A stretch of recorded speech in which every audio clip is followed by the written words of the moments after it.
Être heureux et de bonne humeur, c'est en réalité quelque chose de pas évident. Ça paraît facile parce que on devrait tous être, du moins on devrait tous vivre une vie heureuse. On n'est pas forcé, mais on devrait tous vivre une vie heureuse et épanouie parce que finalement c'est le but de la vie.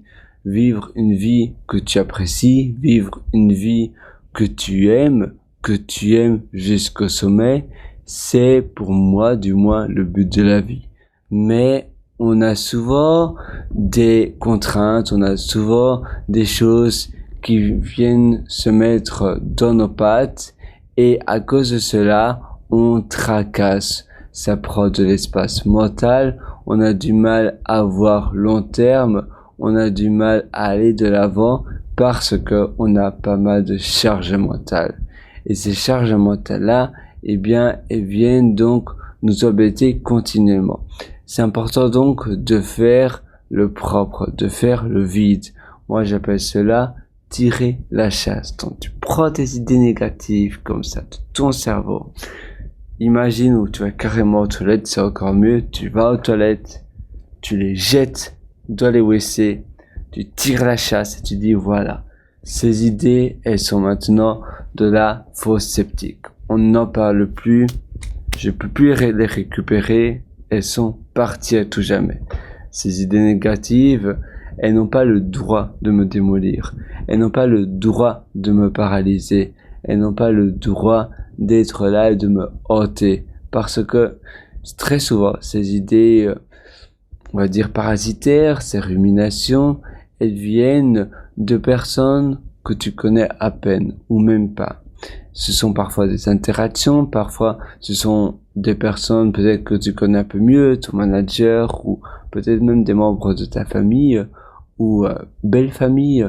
Mais le problème c'est que ces personnes-là, alors, si ça vient te comprer l'esprit, du moins ces pensées-là n'en valent pas du tout la peine. Et il faut se dire, voilà, même si la personne en tant que telle, j'aime bien, j'adore, peut-être même, eh bien, il y a une différence entre la personne et l'action, l'acte qui s'est passé.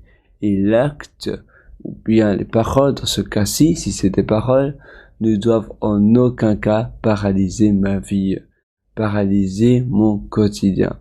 Et donc, je vais devoir faire le propre, peut-être même écouter une playlist qui m'inspire, qui me motive, peut-être faire un jogging, faire de la respiration par le ventre. Donc, par exemple, moi j'aime bien la technique du triangle. C'est le 4-4-4, c'est inspirer pendant 4 secondes. Tu bloques ta respiration pendant 4 secondes à nouveau.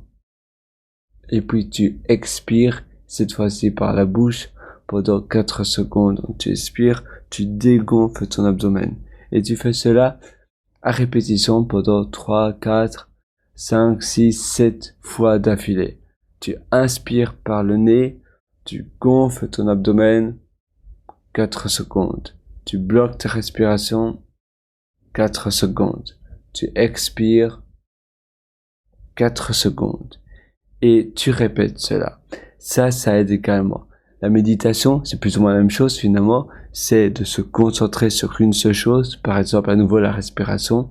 Donc, tu vas te concentrer sur la respiration. C'est pour ça que l'exercice de la respiration par le ventre, ça aide parce que tu te concentres également sur ta respiration. Mais ça peut être se concentrer sur toute autre chose pour simplement faire le vide et ne plus penser à rien d'autre. Tu vas méditer certainement pendant 5 à 10 minutes et tu vas le faire en général une fois par jour, mais tu peux le faire plusieurs fois par jour. Tu as également une application qui s'appelle Headspace qui est pas mal. Tu as une autre qui s'appelle Petit Babou, je pense, c'est Petit Babou, oui c'est ça, Petit Babou pour la méditation. Sinon, faire un jogging, aller à la salle de sport, tout ça, eh bien, ça aide à faire le vide, à faire le propre dans ta tête et à recommencer de l'avant. Tu verras, ça fait toute la différence pour pouvoir avoir une vie libre, une vie qui est construite pour toi parce que tu auras enlevé toutes tes négativités de ton cerveau et tu pourras te concentrer sur les choses qui font réellement la différence pour toi, sur les choses qui te rendent heureuse.